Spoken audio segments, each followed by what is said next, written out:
Get ready to warm up with a delicious and hearty egusi soup that is not only mouth-watering but also lasts long.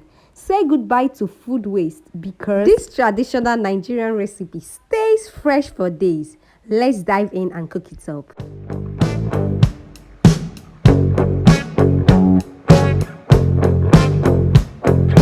Hi guys, welcome back to my channel. Long time no video. Yes, it's because I've been warming up to bring you the freshest and juiciest recipe for this year because there will be no time for dulling.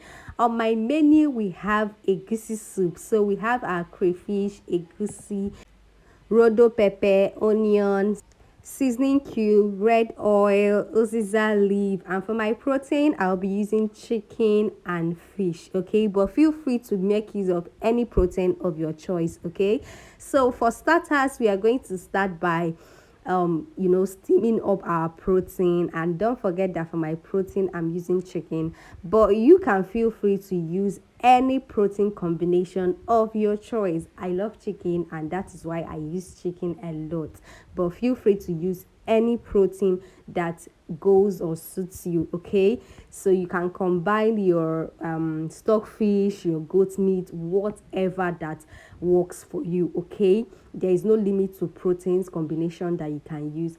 And to my protein I'm just going to add in my pepper and onion, and then I went in with my salt, and up next, I went in with my seasoning cubes. You want to spice your protein to be really tasty, okay? But be watchful of the seasoning that you're using so you don't do too much, okay? And then I added in my water to this, and I would be covering this up to simmer until the meat is cooked. So this is actually a two-pot recipe. It's not a one-pot recipe. So stay with me, guys, meaning that I'm going to simmer the meat in a different pot, and I'm just going to cook the soup proper in another pot and then combine everything together. Okay, so guys, the meat is done and I am just going to go in to the egusi soup proper. And guys, this is where the twist is. Okay, so if you're ever scared of your egusi soup spoiling very fast if you don't heat it up on time,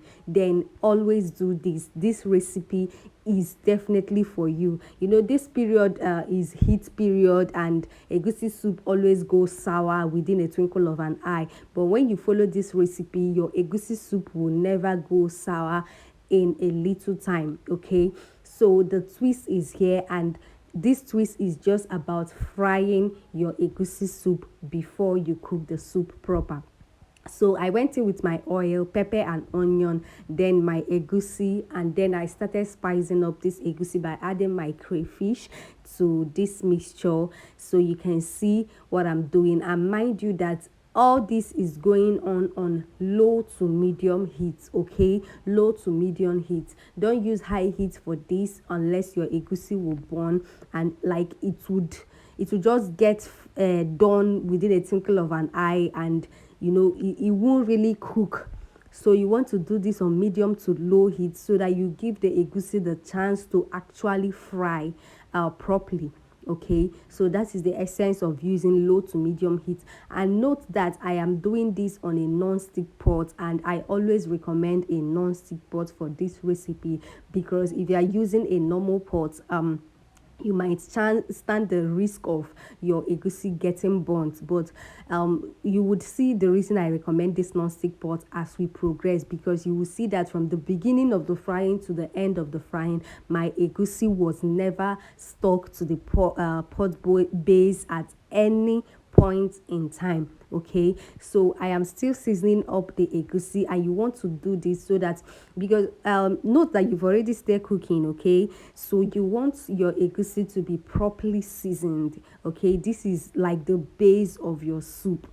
So I went in with my seasoning cubes, and then I added in my salt. And mind you that before we've added crayfish, pepper and onion, and all this adds up to the taste of your soup. So you don't want to skip this. Follow this procedure as I am doing it from beginning to end, and I assure you that your egusi soup is going to taste really, really good. It's going to be amazing, delicious, and at the same time it will not spoil like the normal egusi soup would. Okay, So you can see I'm still frying my egusi here. And some of you, I know you're asking, how will you know that your egusi is ready? How will you know that it's well fried? Well, that's very, very simple. You can see now that the egusi is still like wet. You can see it's clumping up and all that. But as we fry and we progress the frying, you will see that it will get really, it will come out one sort of, and it will be really dry. Okay, it won't be actually wet again, it will now be dry. So let's progress. You can see that we are progressing a little bit, but we are not there yet. And also you can see that the base of my pot is still nice and clean, and nothing is sticking to the base, and that is because I am using a non-stick pot. So you can see me filling the egusi here. So you want to do this when you are cooking your egusi soup using this frying method. Okay, so you can see the progress right here. Now you can see that the egusi is really loosening up. It's loosening, or you can see it's loosening up. So that is what you want to achieve. Okay, so that is what you want to achieve. And you can see that in this procedure the egusi never burnt. And at this point you can now go in with your liquid. So first up, I added in my meat stock, and this is also to infuse the taste of the meat into the egusi soup. Okay, remember, this is not a one pot dish, it's a two pot dish. So you want to like combine the flavors of what you're cooking. So guys, at this point the aroma in your kitchen should be on its way to glory. Like your neighbor should be knocking at your door right now and asking, neighbor, what's up now, what are you cooking, should I bring my plates? Okay, because this egusi soup really bangs. Okay, so remember to fry your egusi very well, because that is the point that actually makes this soup last long. Now I'm going to give this a quick stir, and yes, don't be scared. Okay, I know that some of you actually like your egusi being lumpy and caking up and all that, but don't be scared at all. We are still going to arrive at that same exact texture. Okay, so I just added in a little more water into this to loosen up the soup so that you don't get burnt. Okay, even though I'm using a non-stick pot, so I'm just like dropping this point so that in case you're using a normal pot. Okay, so you can see that the egusi is nice and loose now. So I'm just going to cover this up and then allow it to cook on low to medium heat until you can see this oil float. Okay, so you can see that the oil is floating right now, and you should also like gauge your oil properly. Don't use too much, don't use too small, but this is just like a check. So when you see the oil float, you can now stir it again. Okay, so you can see that the egusi is still lumpy, caked up, and the texture is super rich. Okay, so you can see it, we've still arrived at that same cakey egusi texture, very rich and yummy. So don't be afraid to stir it at the initial or when I did so at this point I'm going to add in my second batch of crayfish.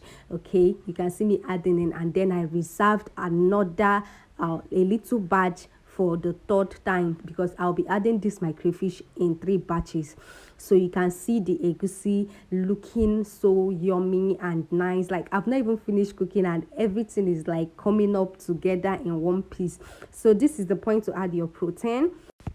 So you can see that I'm at this point I'm combining the stuffs from the other pot to the second pot. So we are like mixing everything and infusing all the flavors together. And you can see that this point now adding the meat to the soup will also help the soup like get the meat flavor infused into the soup, and also get the soup flavor infused into the meat. Okay, you don't want to be eating soup meat from your soup and it's just there. You still want to get that egusi feeling into the meat. So that is what I am doing right now. You see I added in water to loosen up the soup a bit, but if you want your sticker, just do what you want. But at that point it was a bit too thick for me, so I added in water to loosen it up, and then allowed it to simmer a bit, and then gave it also a quick stir. And you can see that It's just the meat that I added at that point. I've not added my fish yet, and it is for a reason. I don't want it to shatter in the pot, you know. I want to still navigate my soup very easy, so the fish would actually come later. Okay, so at this point I am putting my Uziza leaves, and you don't want this to stay on heat too much. Okay, so you just infuse, or you just put in your Uziza leaf, and you all know and you can agree with me that Uziza leaf have a very distinct taste and flavor that it adds into your soup. So I highly recommend Uziza leaf. But if you don't have Uziza leaf, feel free to use your pumpkin, bitter leaf, whatever leaf that suits you. Okay, but for recommendations, I would highly recommend Uziza leaf anytime, any day. And also, if you want more leaf, you can do more. But if you just like your soup to, you just, just have a drizzle of leaf here and there, you can just do exactly what I am doing. So you can see me adding my leaf bit by bit, because I don't want to do too much. Okay, I just want to have my leaf here and there sparingly in the soup.